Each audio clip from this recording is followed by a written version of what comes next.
Hey YouTube! Welcome back to our exploration of the cut content in the Galarians demo from the ASCII's on my demo disc. If you missed part 1, I played through the demo and showed off some cut mechanics and items that were hiding under the surface in the demo area, but we left off at the stairs down to the 14th floor, where it's actually possible to hack past the to be continued screen and explore a huge portion of the game that demo players were never meant to see. By the way, if you're interested in exploring these areas for yourself, check the description for a link to the hack I used. But without further ado, let's head downstairs. The first time I came down here, the game crashed. It turns out it was trying to load the map for this floor, but the demo only includes the map for the previous floor. I patched it to just use the one map for the whole game. I'll be patching a number of other things throughout the game that are broken or not quite finished. I'll try to remember to call those out so you know what's original and what's not. We would expect this door to lead into the TV room where you talk to Lim, but instead it leads into this cut hallway. This hall actually exists in the final game, but it's unused. I tried to make a video a long time ago exploring the unused rooms in that version, but the camera angles in here were all messed up, so I couldn't see what I was doing. But the room is working fine here, so how did it get broken between now and release? I used the mod tools to compare the layout of this room and others in the demo to the same rooms in the final game, and it looks like they decided to rescale everything at some point. If we look at the bounds of this room in the demo versus the final game, we can see the final game's numbers are much larger. Now why would they do that? It's hard to say. Maybe they decided that movement and placement were too coarse and they wanted it to be more fine-grained. Regardless, my guess is that when they did this rescaling, it screwed up all the camera angles, and by that point this room had already been cut, so they never bothered fixing it. The hall connects to all the rooms that you would normally access through the TV room. This door leads to the bathroom. There's no newspaper or anything else in here. The door at the end of the hall leads to the save room. Since we weren't supposed to get here in the demo, this save station hasn't been disabled, and if we try to use it, it says we need a memory chip. Yes, if it wasn't obvious enough how much this game was inspired by Resident Evil, you used to need ink ribbons to save. The door over here leads to the actual TV room. This is playing the wrong FMV. The demo disc only includes FMVs for the demo area. There are a bunch of FMVs which were already placeholders because the devs hadn't finished them, but there are also a bunch of references to FMVs that appear to have been finished at this point but weren't included on the demo disc. I've replaced those with this scene of Rion unlocking the door. Taking a look around, there are no other doors in here. All of those rooms are now connected to the hall outside. The only thing to do is activate this thing, which instead of unlocking the door, gives us an item unique to the demo, the startup disc. We'll hold on to that for now. Back in the hall, the last door takes us to the special PPEC office, which we saw in the last video has switched places with the G Project room.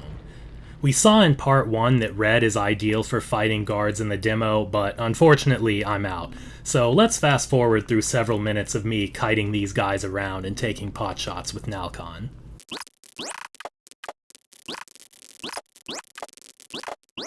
With the guards out of the way, we can reformat our security card so we can access other areas.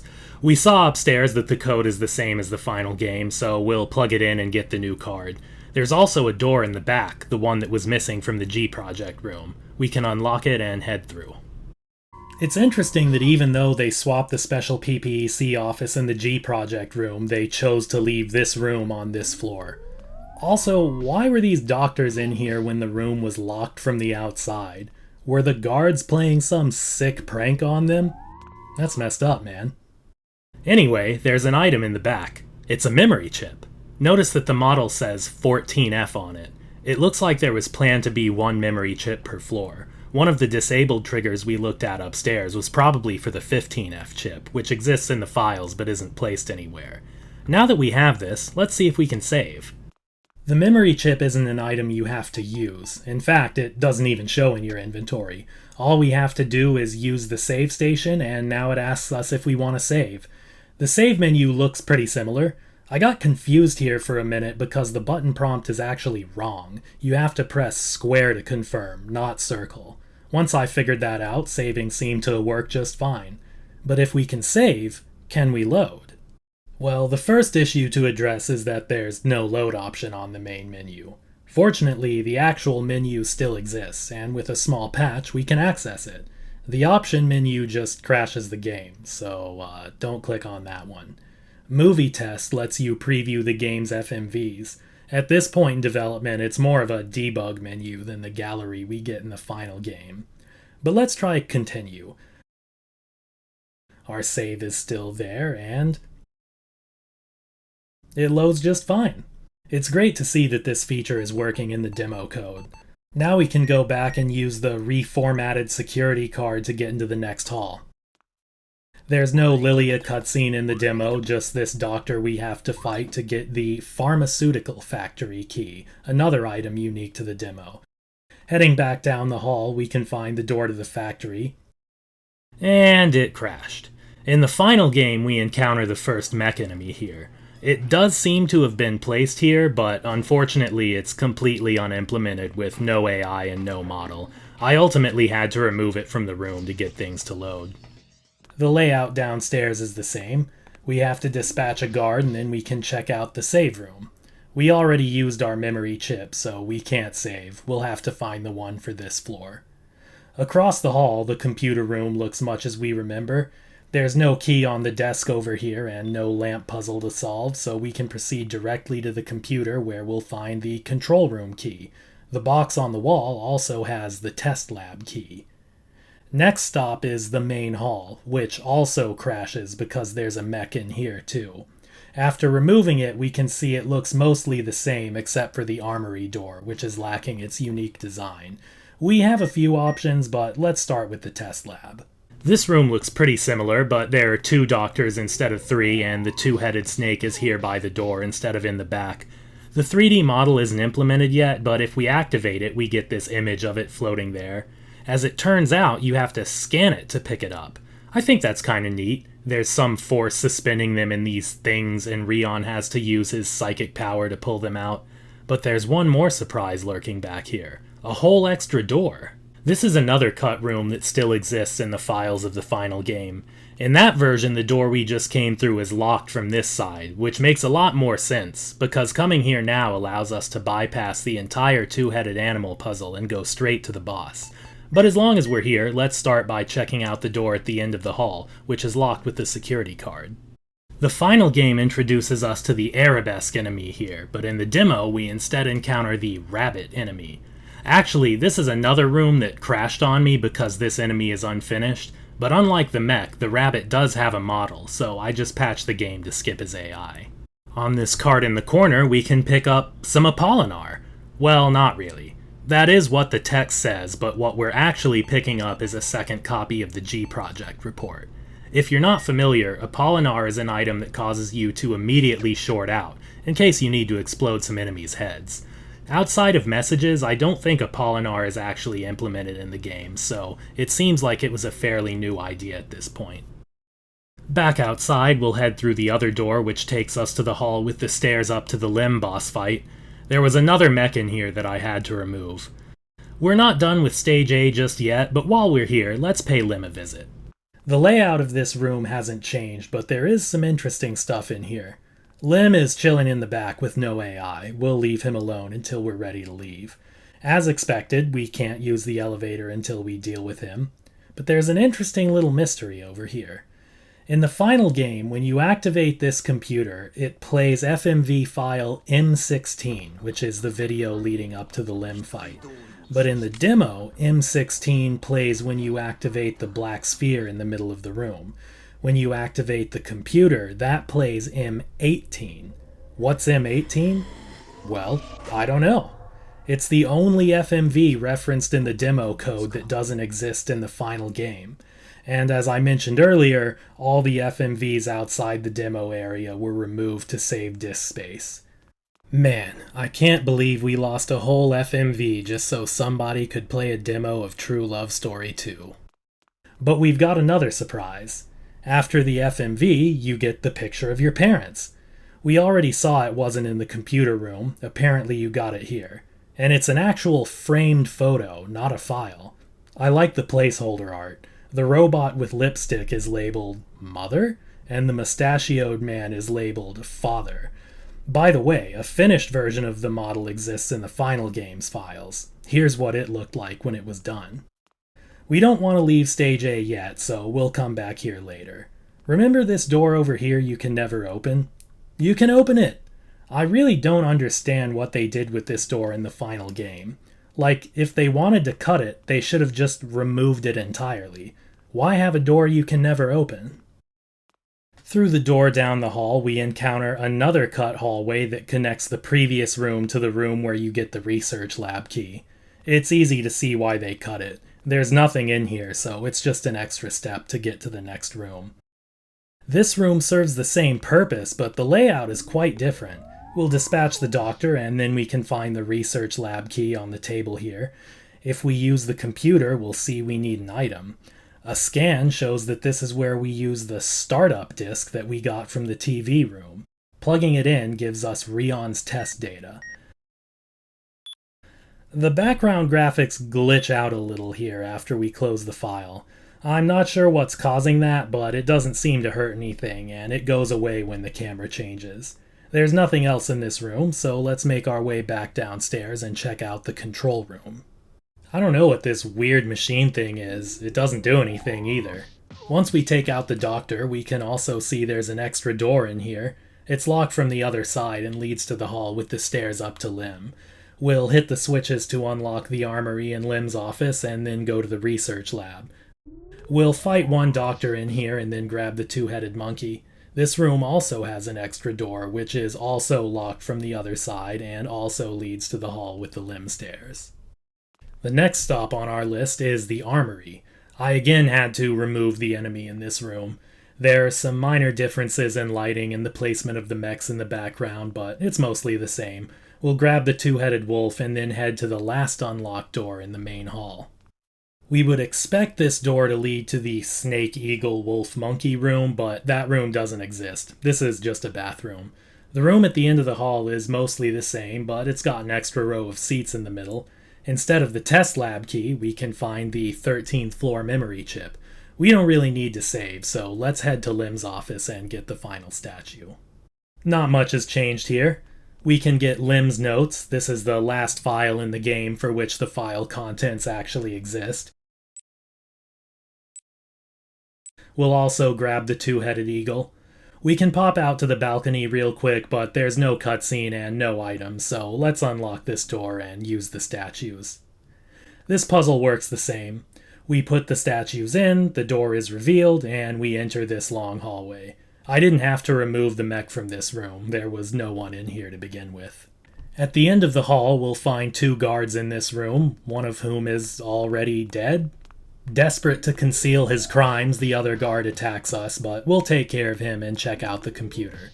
No surprise, there's an FMV, but afterwards we also get a new item, Lilia's image data. So here's the deal with this item. I'm assuming it's a file like Rion's test data. I found this trippy picture of Lilia in the game files, and I thought, this must be the background or something for Lilia's image data, so I patched it in. But it's not the same dimensions as the images for other files, which is why it's cut off here, and it's also not grouped together with those images. After seeing it in-game, I actually don't think this image was meant to be used for this file.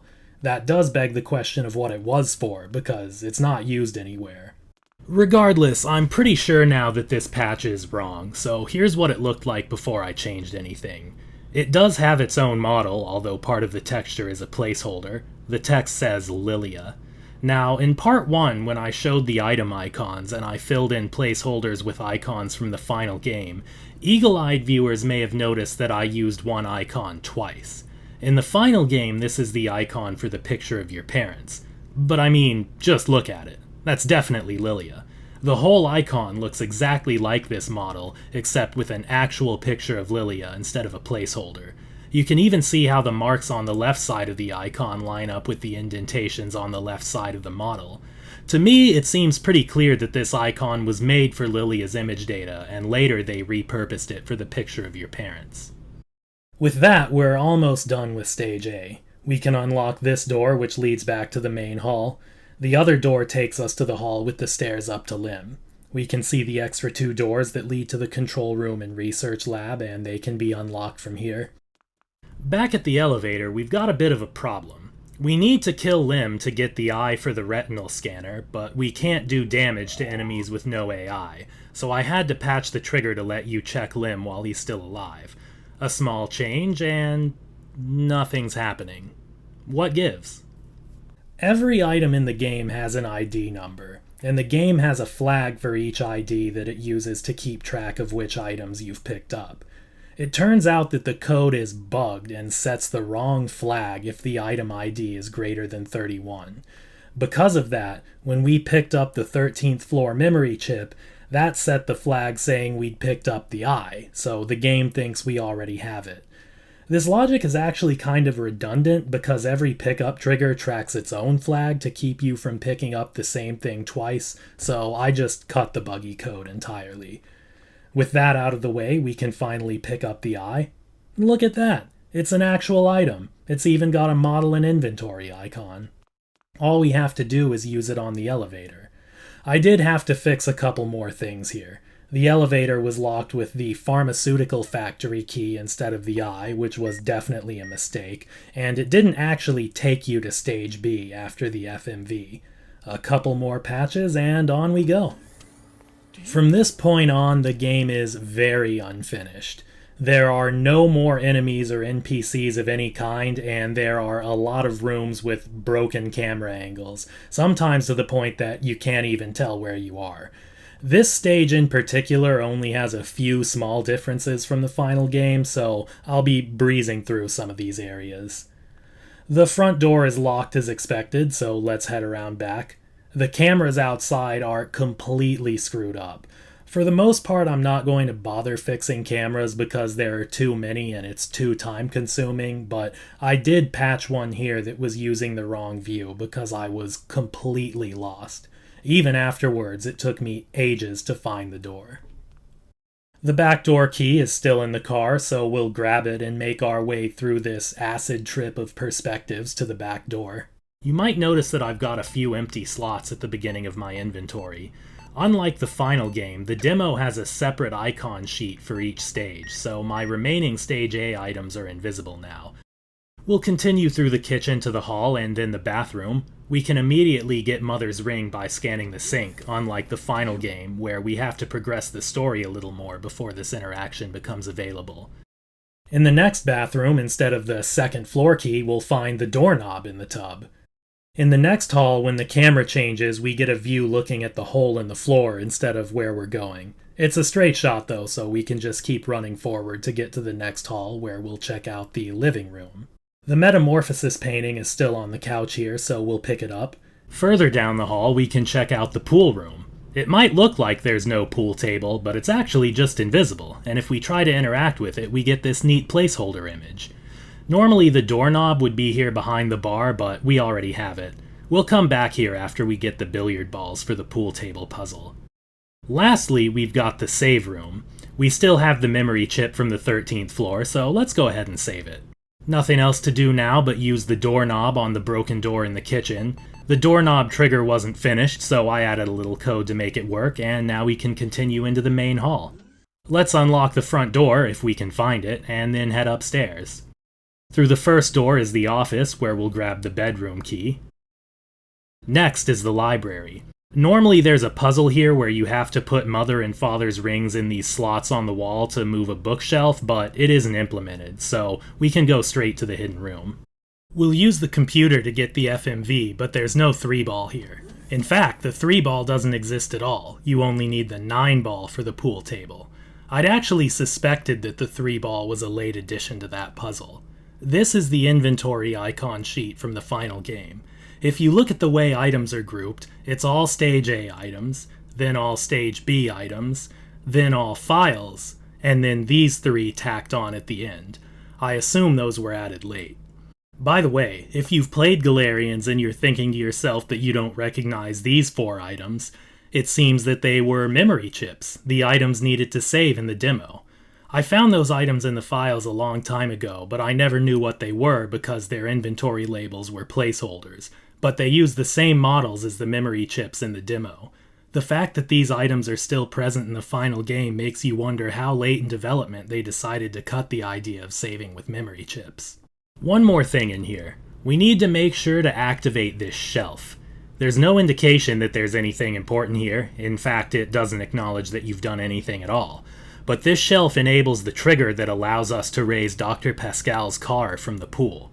Or it would, if it wasn't broken.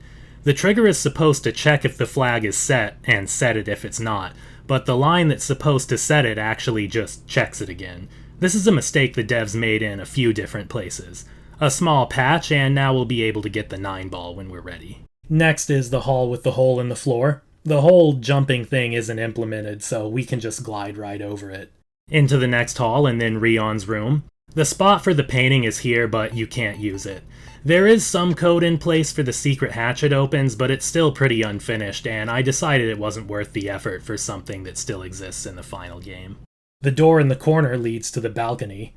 That door actually wasn't implemented, so I hooked it up so we could get out there, but there's nothing to see. Next we'll use the bedroom key. There's no letter from Elsa, but we can use Mother's ring on the box to get Father's ring. Actually, this box was coded to give you the fuse, so I patched it to give the correct item. I tried to use the box again to get Mother's ring back, but it turns out it never takes it out of your inventory to begin with. I sure wish they hadn't changed that. I know I'm not the only one who ran all the way back to the library only to realize it was still here. Finally, there's the closet. There's nothing but unimplemented triggers in here, so let's go back to the pool and get the 9-ball. In the final game, scanning the pool at this point raises Dr. Pascal's car, which contains the 9-ball. We still get an FMV here, but the in-game graphics for the car aren't implemented, so instead we just find the 9-ball at our feet. Now we can go use it on the invisible pool table. This trigger also made the mistake of checking the flag instead of setting it, but after a small patch we can get into the basement. There's actually not much going on here. We can't turn the light on. The desk gives us an FMV but no item. The shed key was another one of those items that was tacked on at the end. There's nothing else here, so let's go to the shed. Making it to the shed will require us to once again confront our greatest enemy, the outdoor camera angles. Fortunately, the ones on this side aren't quite as busted. The camera takes a trip out to the field when we approach the shed, but we're close enough to just walk forward and spam square. The shelf over here tells us there's a doll in the junk, but it doesn't actually give it to us. We don't need the doll for anything, but I patched it in so I could show you this. Check out that model. It's totally different from the doll in the final game. In fact, even the inventory icon in this game doesn't look like this model. And that concludes Stage B. Like last time, there wasn't actually any code to take us to the next stage, so I added some code to the door that takes us to Stage C after we've picked up the doll. If you thought Stage B was broken, strap in, because the hotel is barely functional.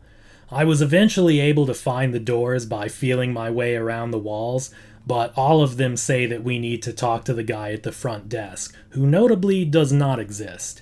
In fact, most doors in the hotel are locked behind flags that there's no way to set.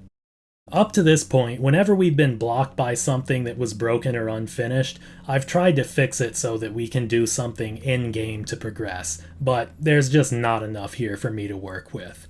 So, reluctantly, I'm going to use the debugger to manually unlock these doors. Now that we can explore, I'm actually going to start at the end and head to the basement. The boiler room is mostly the same, as is the kitchen, although we get some different camera angles. Next we can check out the restaurant, which in the final game has the Rita boss fight. There's no Rita or Lilia in here, although there is an unused trigger for Rion to say, "Rita, why do we have to fight?" More interesting is this door, which in the final game is permanently locked, but here we can go through to find the bathroom. We would expect this to be accessed through the kitchen. So what's behind the door that normally leads to the bathroom? Let's head back and find this locker room. This is another room that still exists in the final game's files but is inaccessible. I doubt there was going to be anything remarkable in here, but it's still neat to see a new room. That's the basement, so let's head back to the lobby.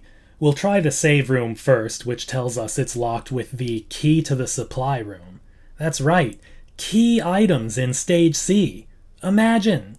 There are also messages mentioning a safe key, but neither of these items actually exist. I think it's a real shame this stuff got cut. I really like the hotel environment and characters, but in my opinion, the lack of items in the second half of the game robs some of the fun. We'll take a quick glance at the bathroom, and then move on to the staff room. Normally you would have to flip the circuit breaker here to toggle between being able to use the elevator in the lobby and the elevator in the basement. But here we can see that there is no circuit breaker, just a big pile of boxes. I can only assume that you would have been able to move freely between the basement and the upper floors. Also, there's an incomplete trigger in this room indicating that you would have gotten the supply room key from the receptionist's body. Let's go upstairs next. The elevator menu isn't implemented yet, we just get a prompt asking if we want to go to the second floor or the third floor. We'll start with the second, specifically with room 204. Fortunately, there's no knock required.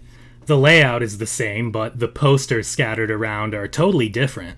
I especially like this one showing a different cast of moody Japanese teenagers. I thought it was a fun detail that there's a biject on the table. That's actually in the final game too, but normally you can't see it because Jewel is sitting on it. Speaking of Jewel, the trigger here indicates that he would have given you the Cut Platon ability instead of the D-Felon ability he normally gives you. I'll breeze through the rest of this floor since nothing much is different. The phone is in a slightly different position in room 205. Please contain your excitement. Other than that, it seems that for release they made the environments a little brighter across the board. I think it's kind of a mixed bag. In some places it looks a little blown out, but in others it shows more detail. Moving on to the third floor, we'll start in room 304, the dancer's room. Did you know her name is Susan? It might have been a little more obvious before they changed this poster. Next is room 305, where you fight Reinhardt, and guess what? The bathroom is open. What's in there? Well, a bathroom. Okay, it's not super exciting, but you know I hate doors that don't open, and we've now officially been through all of them. Room 301 is unremarkable except that it contains one of the only item pickups in the hotel, a memory chip. This room actually spawns you out of bounds, so I had to move the spawn location for us to be able to get to this item. Room 303, where the guy throws the bottle at you, is mostly the same, but there is different artwork above the bed. Interesting that they changed this, but left the rest the same. There's one last interesting thing behind the scenes on this floor. All the rooms in the hotel have the same basic layout, right? Like, they all have different furniture, but they're all a main room and a bathroom, usually have a bed against the wall and a window on the floor. Let me pull up the mod tools and show you what that layout looks like. The red area is the floor, green areas are obstacles like walls and solid objects, and blue areas are triggers like doors or item pickups. So this obstacle here is the bed, this is the door, and this is the bathroom.